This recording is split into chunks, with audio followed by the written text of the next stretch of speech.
tere mon Kali bole. When you take the name of the Mother Kali, sink into the depths of the Holy Mother, sink into her infinite bliss, sink so that you can never recover again, so that you forever are united with Maa Kali. Ramprasad Sen, the greatest Kali Sangeet, Kali Shongeet as the Bengalis would say, the greatest devotional songwriter to Maa Kali ever, perhaps certainly in the modern era, but perhaps ever. We're going to discuss Ramprasad Sen today. Neha Bhatnagar and I, this is another episode of Sacred. And this is going to be a joyous episode because this is all about the euphoria of Ramprasad Sen and Maa Kali. Neha, how are you? So nice to be here. We're going to your town today, and I'm really excited for this immersion into Bhakti from the Shakta tradition today. So let's begin. Welcome, all of you.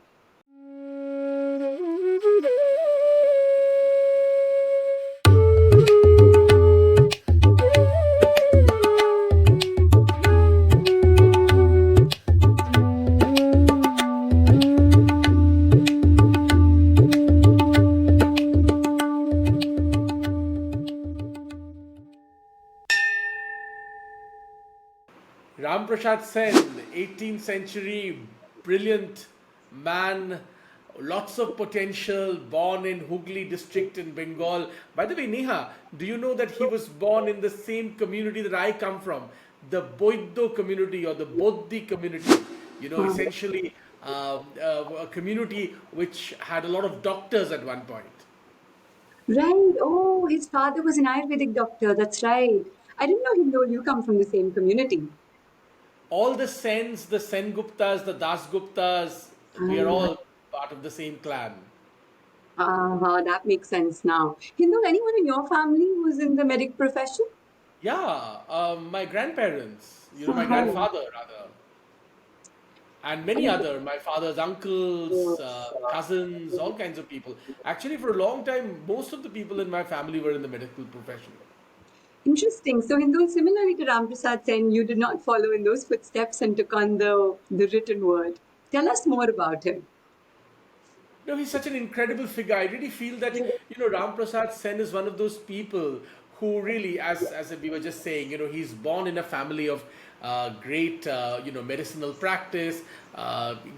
He's surrounded with great Ayurvedic veds, people who are really experts at Ayurvedic treatment. Also, great Sanskrit scholars.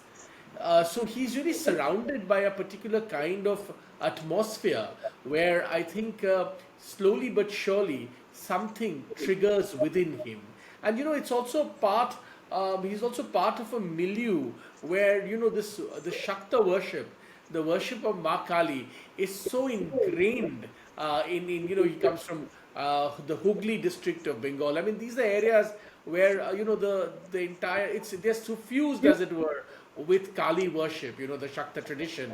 And Ramprasad Sen, by the way, as many young people of that time, young boys largely of that time, was educated in Sanskrit, of course, but also in Bengali, which is, of course, his mother tongue, and Persian and Hindi. Remember, at that time, a lot of young boys were trained in Persian. Ram Mohan Roy knew Persian. Interesting. So, are his poems largely in multiple languages or Bengali? No, they are mostly in Bengali. I see. Okay. And they're And called and it's Ramprasadis, full is of it? all this, this wonderful devotional spirit, Neha. Right, okay. And I also believe in though that he was very influenced by the Tantric traditions of the Shakta worship, which primarily is based on Tantra. But his was unlike a lot of other Bhakti poets that we saw in other episodes in Maharashtra or from Tamil Nadu. This is primarily Tantric. Absolutely, Neha. Mm. When he wrote, I mean, we have to go into the details of how this music, these words came to Ram Prasad Sen, right? As he began, he used to feel the presence of the mother around him. He used to sense the presence, a certain pull, a certain call towards the Divine Mother, towards Maa Kali. And then he began his intense sadhana, his spiritual practice, meditation, deep meditation, meditation in various parts of his ecosystem, including, remember, Ramprasad Sen meditated for hours and hours in what is known as Panchavati, the sacred groves in Bengal. And he also, often meditated in Shamshan Ghats, among burning pyres, so to speak, surrounded by five skulls, and which is known as the Panchamundi way of tantric sadhana, tantra sadhana, and he really delved deeper into this tantric process. So much so that he began to then see the Holy Mother, Maa Kali, everywhere, in every inch, in everything, wherever his gaze turned. Even when he shut his eyes, he could only see Maa Kali. Right. And, for any one of you who wish to know a little bit more about the corpse worship, we cover it in detail in the Aghora on Baba Kinaram episode. And what Hindol is mentioning about the Panchavati Grove, those are primarily five trees, the banyan, the bale, the amlaki, the ashoka, and the people. And the Panchamundi that he's talking about are five skulls, one of a snake, frog, rabbit, fox, and a man. And while it may sound completely scary or let's say weird for some of us listening, we do explain a little bit more about the tantrics, the aghoras in the Kinaram episode. But Hindu, now that we've touched upon tantra and this modes of worship, I would definitely like to mention a little bit about tantra here as well for someone who may be listening for the first time about what tantra is. It's beautiful actually. The tantric tradition are tantra actually means like a system of loom and weave, first mentioned in the Rig Vedas. And the composition of these weaves, the intersections are made of many different parts where there are mantras, the bija mantras, there are mudras, there are objects used as well, there are yantras, there are, so many different components that come together celebrating life and all that we're combined of. So tantric texts, they want to be performed. It's not necessarily a going away from the world, as a lot of other Indian traditions have, where there are ascetics, you go into the world. But in Tantra, you're kind of very much in the world, even a householder many times, and performing these rituals, these syllables that are uttered, the mantras in Tantra. And even meditating on a single verse is like performing a sacred act, offering your attention to the mysteries of being alive. It's a very beautiful process where love calls our attention, engages us. And when we give love this tender attention, we're in the realm of Tantra. These are techniques which call for an extension. It literally, the root of the word means to extend, stretch, spread, shine. And when it's spread to the west in the English language, the root ten also means extend, right? So like extend, tendon, tension or attention, anything where you're extending that locus of our attention or extending a particular movement or a particular ritual. So, to practice Tantra is to stretch ourselves, to extend our capacity to the utmost, to reach the utmost. And that is a union of the pulsating dual forces of this universe, the Shiva force and the Shakti force, or the consciousness there is, and then the nature that the consciousness manifests as. And we see that in Ramprasad Sen's poetry, who is one of the foremost disciples of one of the most famous tantrics there was, who wrote the epic text, the Brihad Tantrasar, and we'll get more into who the Guru was and what the Guru established. But it's no wonder, Hindol, that he's so immersed in this Tantra tradition of poetry. The person you're talking about, Krishnananda Agama Vagisha, I think that's how his name is pronounced, the great Tantric guru, really taught Ramprasad Sen that he should be able to feel the Holy Mother in every inch, in every iota, in every really atom of his being. Now, you were talking about Tantra and how it allows people or urges practitioners to push the boundaries. And that's absolutely right. People often forget that in the myriad paths to the divine that our great civilization offers, Tantra is one that really pushes us to the extremities. It's divinity at the extremities, so to speak, that you can push yourself to the very limit of what you think is doable or even imaginable, not just doable. I mean, Ram Prasad Sen, I'm thinking of Ram Prasad Sen dipped in the water, his entire body submerged in the waters of the Ganga, of the river Ganga, the holy river Ganga. Only his head can be seen, and sometimes his head also is submerged in water. And all he's doing is taking the name of Maa Kali, meditating upon Maa Kali, thinking about Maa Kali, praying to Maa Kali, calling Maa Kali. And there is a similarity, like Sri Ramakrishna, the great guru of Swami Vivekananda. Ramprasad Sen too is able to see Maa Kali in all forms, as a daughter, as a goddess, as a child. Some of his wonderful devotional songs, which came to be known as Shama Shongit. Shama is another name for Maa Kali. So this Shama Shongit or Shama Sangeet, some of them, those, where he talks about Maa Kali as a little girl with her hair open, the fierce mother, and the little girl with her hair open, in playfulness and in fierceness. There is divinity that Ramprasad Sen sees in the Holy Mother, and this, in everything, in every form, whether adult or child or as goddess, he is completely submerged in the devotion of the Holy Mother. Yes, and there's this beautiful verse where he says, "You are inside me, you're inside me, Ma," in the Muladhara, the Sahasrar, and the wish granting Manipura. The Ganges flows to the left, the Yamuna to the right. In their midst streams the Saraswati, where Shiva and Shakti shine. Meditating on you like this, a ruby red snake sleeping, coiled around the Lord, self born, a man is blessed.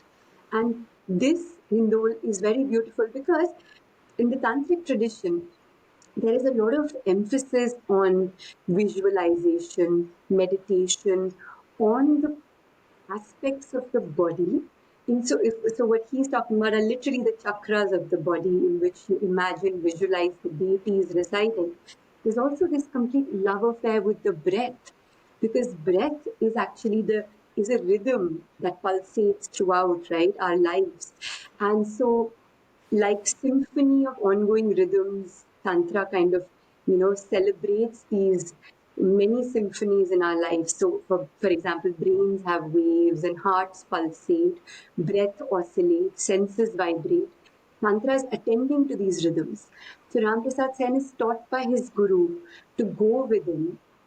And I had read this beautiful English translation of the Sanskrit great Kashmiri Shaivism text called the Vijnana Bhairava Tantra, in which very similar verses celebrating the breath, celebrating the chakras, celebrating Shiva and Shakti, because it is a dialogue between Shiva and Shakti is there, and it reminded me of one of the verses there, where it basically says that you know. Breathing is the flow of the divine, where the rhythms of life turn into each other, the eternal exchange. Pour one breath into the other, out breath into the in breath, into the out breath. Awaken to equanimity, at peace in the play of opposites. And repeatedly in Ramprasad Sen's poetry, we come across very similar references from these ancient texts. Of course, because his guru was such a great tantric.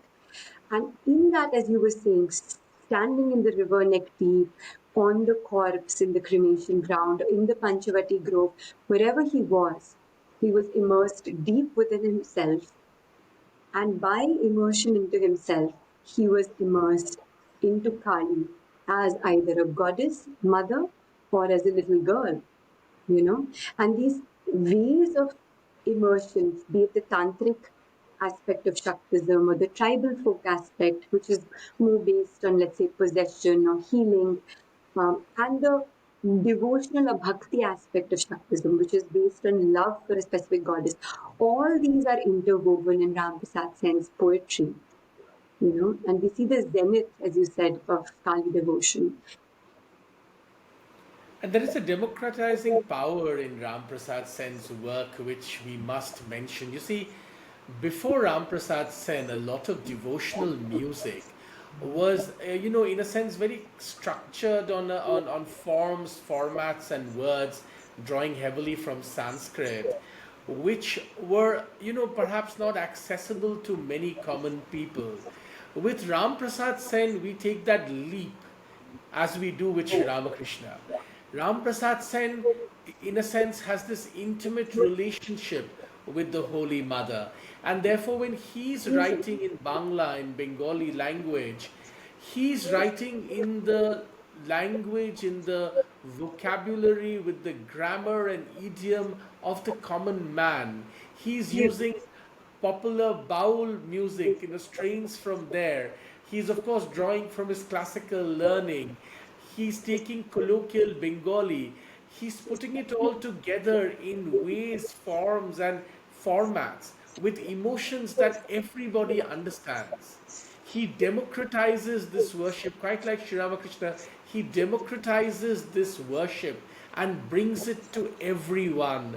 Maa Kali is for everyone. We are all Maa Kali's children, says Ramprasad Sen, and the love and the protection of the fierce mother is available to anyone who seeks her unconditionally with love, with bhakti, with devotion. So he has this incredible, he takes, strains from Kirtan, strains from Baul, puts it all together in this incredible Shama Shongit that he produces. And his great works, Vidya Sundar and Kali Kirtan and Shakti Giti and all these wonderful, volumes that he produces of poetry and devotional music become, in a sense, the standardized text for Kali worship. Today, if you go during Kali Puja or any other day in Kali temples across Bengal, you will hear Shama Shongit being sung again and again and again among so many people. And how popular this incredible thing becomes, because one of the most popular singers of Shama Shongit in Calcutta is actually a Sikh singer, you know. And then I always think that this is such an incredible thing that a Sikh singer became one of the biggest singers of Shama Shongit, or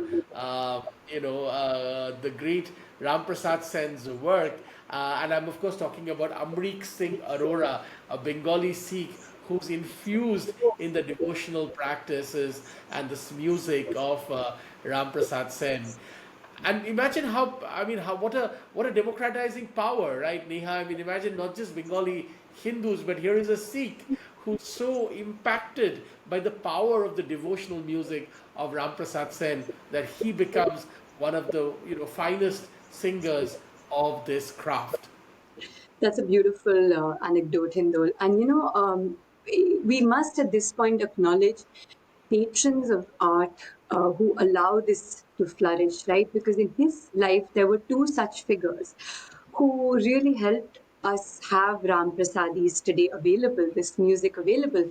And because when his father died, he died a bit before he could actually make provisions for the family, and so Ram Prasad Sen had to seek a job, and he was really not interested in worldly pursuits. So deep was his devotion, but he had to support the wife who he was married with, and there were children also. And we learned that he has to go to Calcutta and get a job as an accountant under Durga Charan Mitra. But of course, he can't do accounts only. When someone is so deeply engrossed in the divine worship, he would write, verses even on the account books.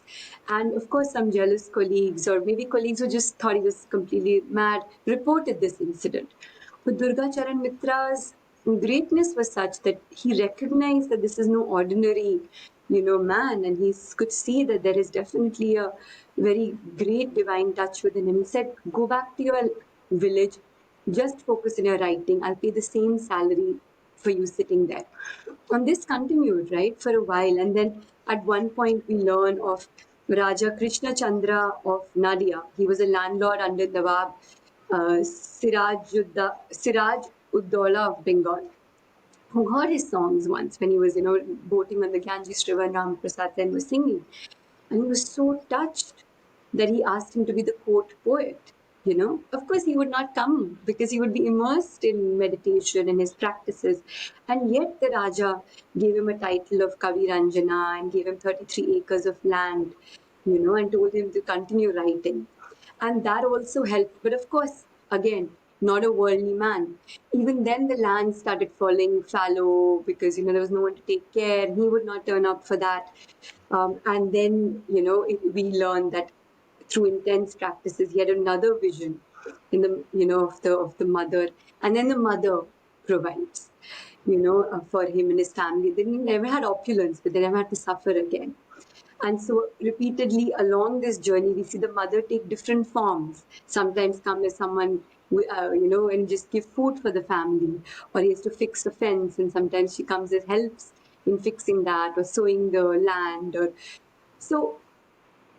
In classic bhakti way, we see that when you're completely focused on the divine, holding on to the divine in every task, the divine takes care. But also, yes, in the human form, these patrons took care. This is such an incredible story because you see how all of this, the lives of all these incredible people speak to one another. I'm thinking about Swami Vivekananda, plagued all his life with worries of money, having to take care of his mother, long court cases with other members of his family, really all his life plagued with the worry of money on how he would provide for his mother and, other needs that his family has. And I am thinking also of Sri Ramakrishna, plagued by all of these worries.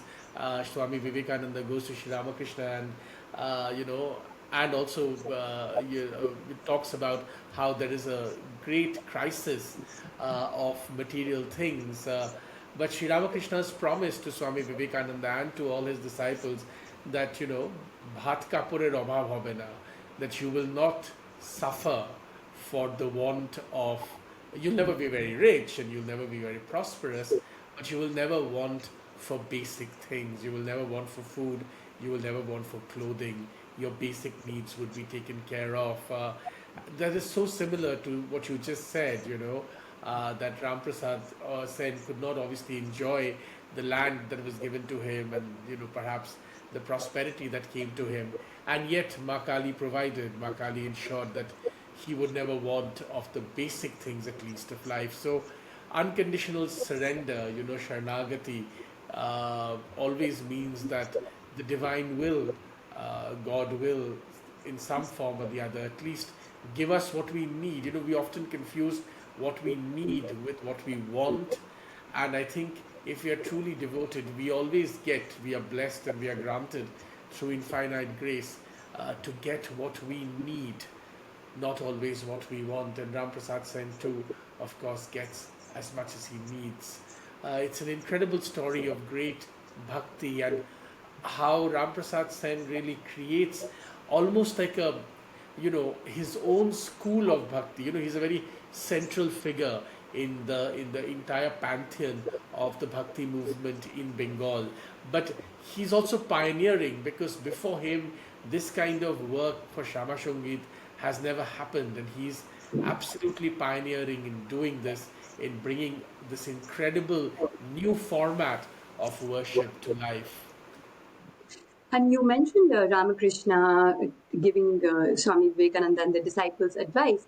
he would also say, right, Hindol, that the yearning of a child for the mother is how you need to reach out, to the divine. Then the divine will offer all sorts of, like a mother offers a toy to her child, or some sweet or something to keep him, to stop him from crying. But you must insist on just calling out. Ultimately, she has to drop everything in the house that she's doing and attend to the crying child. Same will happen with you, with your divine. So hold on to that. And he says it so beautifully that his guru gives the molasses for making this wine that he's making. He's so intoxicated by this wine of love. And his own longing is the ferment to transform that wine. And knowledge, which is the maker of the wine, prepares it for him. And when done, his mind imbibes it from the bottle of mantras. Taking the mother's name, it makes it pure.